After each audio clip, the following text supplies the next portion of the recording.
Hey guys, welcome back to Bibliophile Reads. I'm Courtney and you're joining me for another weekly reading wrap up. So this week I opted not to do a weekly reading vlog because I filmed Monday and then I knew it was going to be a busy week, and so I was like, you know what, I'm not going to stress myself out. We'll just do the wrap up. So excited that I did that. This week I read two books. They were both kind of chunky, about 350, 370 pages.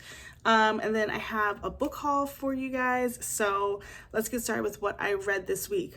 So beginning of the month's always a great time. I always feel energized, ready to take on the new books, but especially this month, there's so many new releases dropping in April that I was super excited for the first set of releases on April 2nd. One book came out, The Rule Book by Sarah Adams, and then Abby Jimenez Just for the Summer came out. And so I was really excited. I pre-ordered those on Kindle, and I actually bought The Rule Book too. And I have a copy of Just for the Summer. But anyway, I'm really excited to dig into both of those. So let me tell you the first book I read this month. So I mentioned Book of the Month Club because the first book I read was called Bye Baby by Carola Lovering. And this book I saw on Book of the Month's add-ons. So if you are not part of Book of the Month, basically every month you have your books of the month that you can pick. There's like 5 to 7 books. You pick one, and then they have add-ons. So you could pick from a book that was the book of the month the previous month. You could pick a spotlight book, or they just have like a wide range of like other type books you can get. So I had opted not to get that one, but then I found it on Kindle Unlimited. So this book was so strange. I ended up giving it 4 stars, which I give it 4.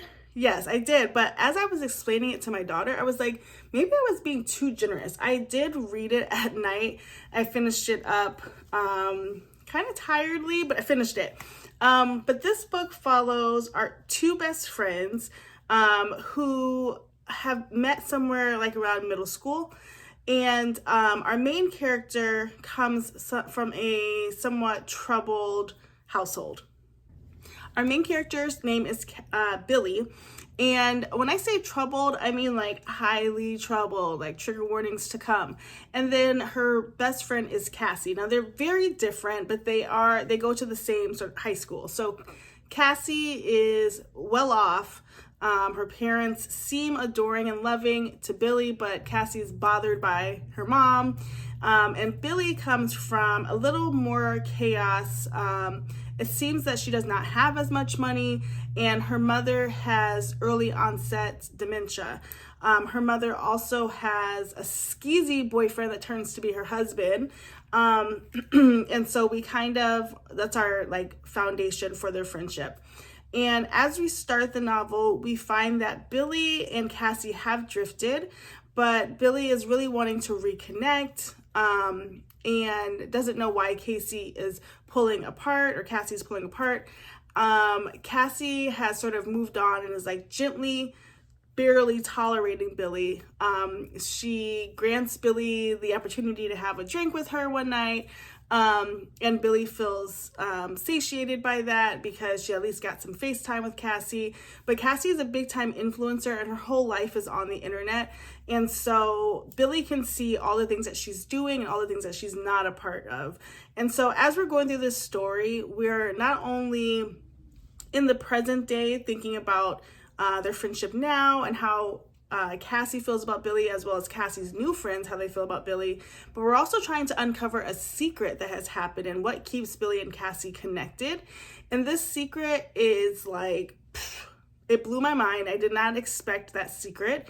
And it took a while to unfold. Now, the major turn, and I guess the name of the book, Bye Baby, comes later in the book. And it's really like, in retrospect, I mean, did we need that? Probably not, but I get what the author's doing and the correlation between Billy and Cassie and this baby that Cassie has. So Cassie has a baby, something happens to the baby, and Cassie, in the moment of fear and need, asks for Billy. So Billy becomes back into her circle as Cassie's trying to like reground herself into the real world and not so much into the influencer space. So pretty good book.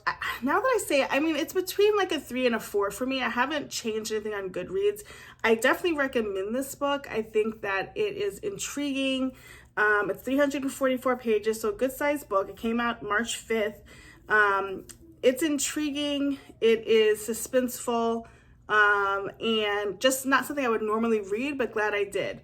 I will say that this book has trigger warnings of SA, and I personally don't care for that kind of content. I don't seek that out. I don't think any of us really do, but like, I don't seek that out, and I generally would have DNF'd a book if it had started early on.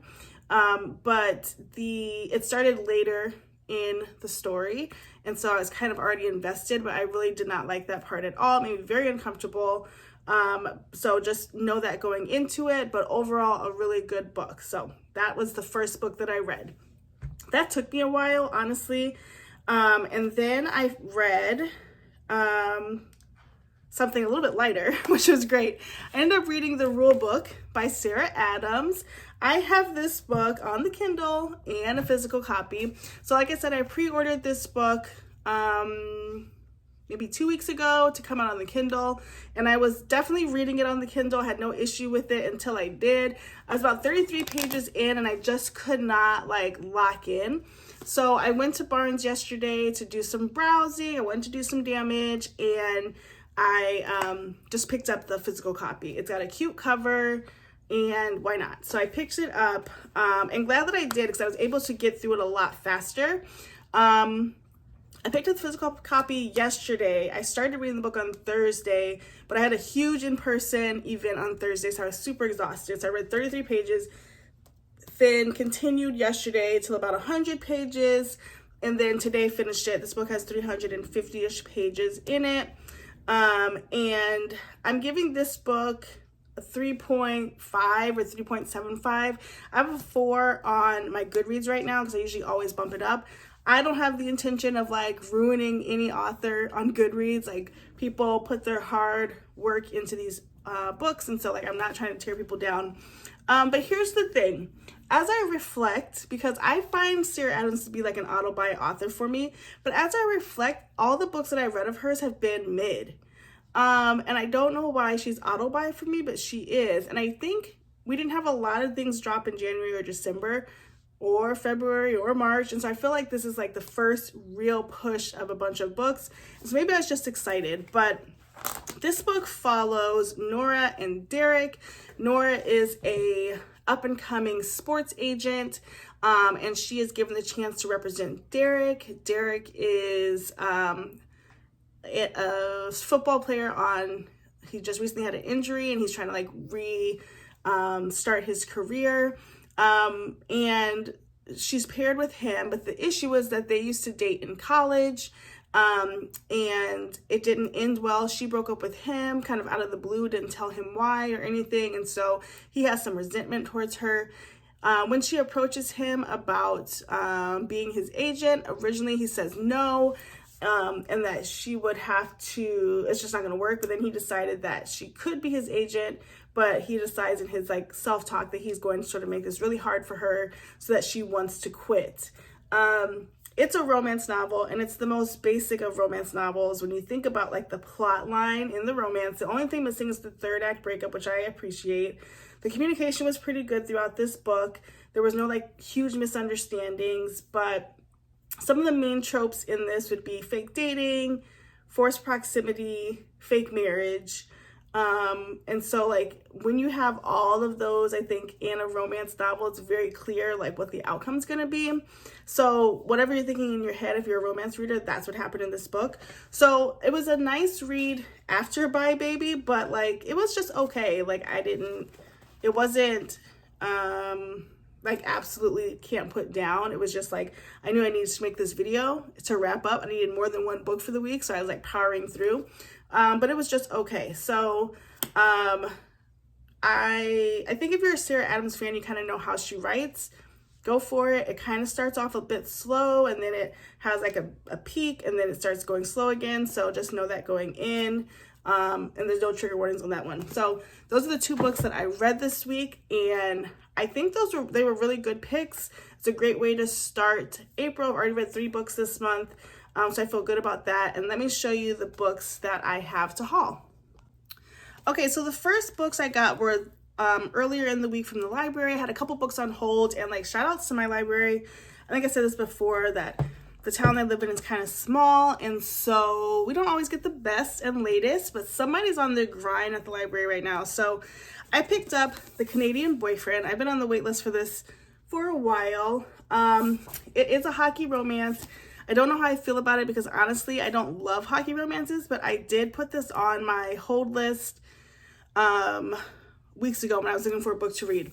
This one says, once upon a time, teenage Aurora Evans made a hockey player at the Mall of America.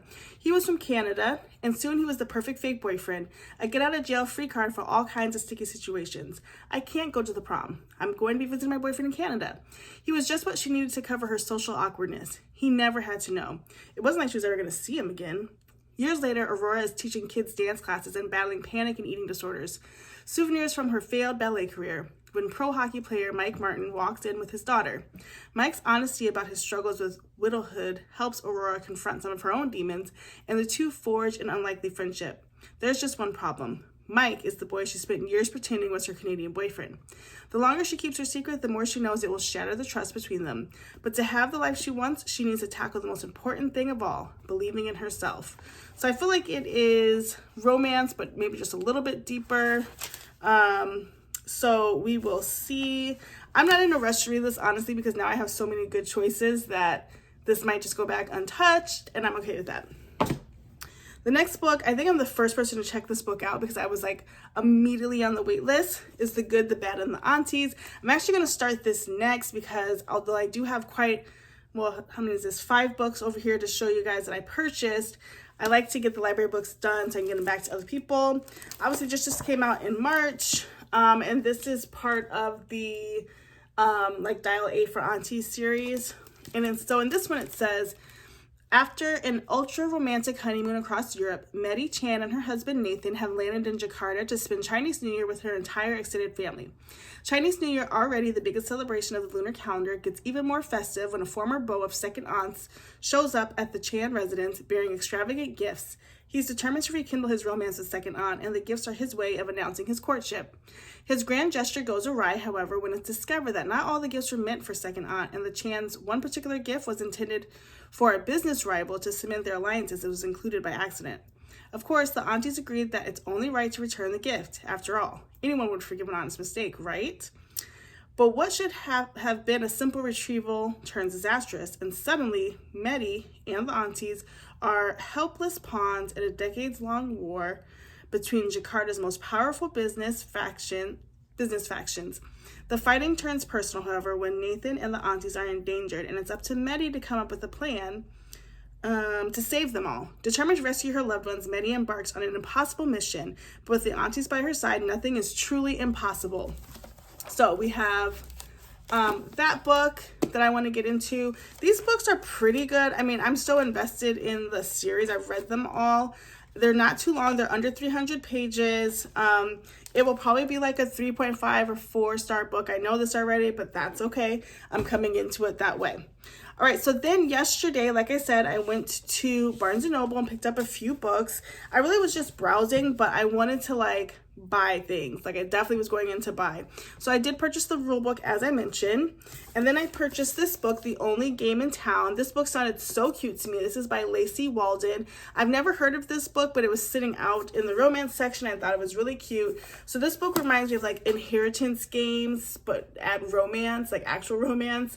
And so it says, nothing ever changes in Redford, Georgia. That's what freelance editor Jess Reed loves about her hometown, and part of what keeps her from leaving. Content taking care of her father, a car mechanic who single-handedly raised her after her mom skipped out, Jess is resigned to a safe, unremarkable existence until Jasper Wilhelm, the town's eccentric benefactor, dies suddenly and leaves behind the opportunity of a lifetime. Financial advisor Carter Barclay has been too busy to visit his grandfather in Redford, but he's heard countless stories about the town and its zany residents from Jasper. A small insular town in Georgia is the last place Carter expects to be spending his summer. Wow. But it seems his grandfather had one final trick up his sleeve. At the funeral, it's revealed that Jasper has devised a massive high-stakes game for the people of Redford, with the winning duo taking home his entire fortune. The catch? He's already taken the liberty of pairing them up. As tensions of all kinds rise between Jess and Carter and the prize looms closer, the two must decide what they're willing to risk to change their lives. Full of spirit and hijinks, The Only Game in Town is a funny, quirky homage to the people we call home. So I think this is going to be cute. I think the racing game aspect gives it the inheritance game feel, but then also just the romance is going to be kind of cute. I see banter in the future, so I picked that up and thought it was good. If you followed my video a couple weeks ago, I have this book out from the library, but I kind of wanted my own copy. As I talked about in the beginning of the year, I'm really focusing on diversifying my reading, diversifying the authors, and making sure that I'm supporting authors of color. And so I just wanted a copy of this for myself. I'm also not in a rush right now to read this because there's a couple books I'm reading ahead of it, but it's like third or fourth in line. I didn't want to keep holding it out of the library, so I wanted to own a copy of myself for myself. And this is all about like it's like almost like Gossip Girl, but add some spice, and it's all about these kids at a rich boarding school, and there's some revenge plotting happening, and so I'm excited to start. I did read like the first 15-ish pages or so, and then I put it down, not because anything was wrong with it, but I just wanted my own copy. And then I picked up from Barnes, The Reappearance of Rachel Price. This is by Holly Jackson. This is also new. This is also available in the Book of the Month Club. I didn't pick it up, but it still looked good. I like Holly Jackson. I still have not read As Good as Dead, which is book 3 in the Good Girl's Guide to Murder series, but that's only because it's all so similar. But I wanted to read, I still like her writing style. And this is YA. Oh, this is cute. I didn't even look at the inside. I just reserved it. And then picked it up. Oh, that's cute. Hope that's showing up. Okay, this one says, 18-year-old Belle has lived her whole life in the shadow of her mom's mysterious disappearance. 16 years ago, Rachel Price vanished, and young Belle was the only witness, but she has no memory of it. Rachel is gone, long presumed dead, and Belle wishes everyone would just move on. But the case is dragged up from the past when the Price family agrees to a true crime documentary. Belle can't wait for filming to end, for life to go back to normal, and the impossible happens. Rachel Price reappears, and life will never be normal again. Rachel has an unbelievable story about what happened to her. Unbelievable because Belle isn't sure it's real. If Rachel is lying, then where has she been all this time? And could she be dangerous? With the camera still rolling, Belle must uncover the truth about her mother and find out why Rachel Price really came back from the dead. That sounds really good. Oh my goodness.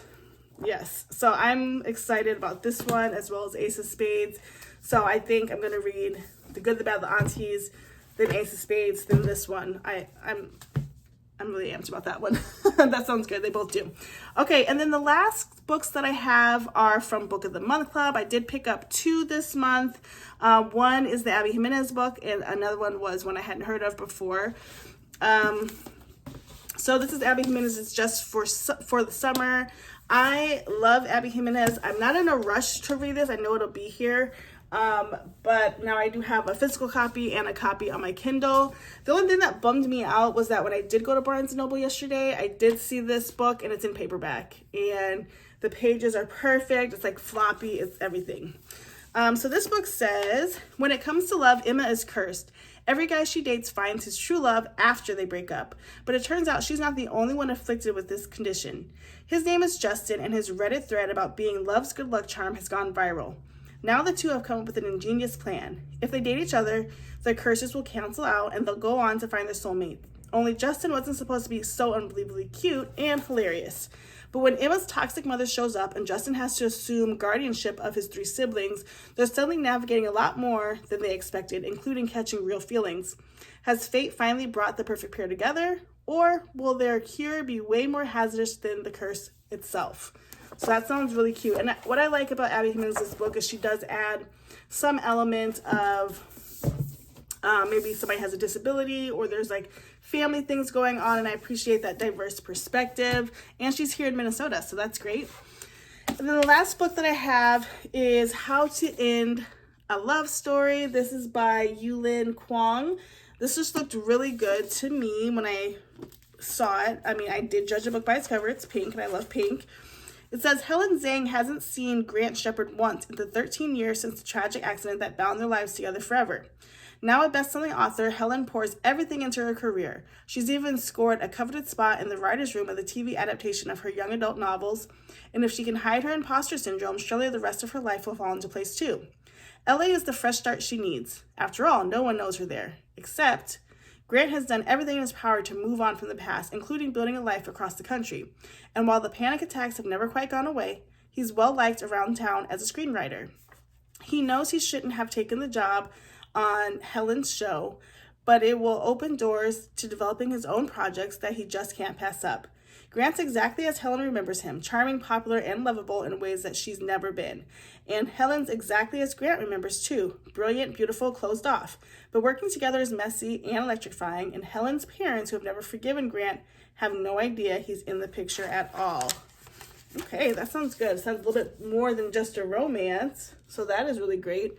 So I have that as well. So I have lots of books to choose from, which is great because a month ago I did not feel the same. So I'm excited to dig in.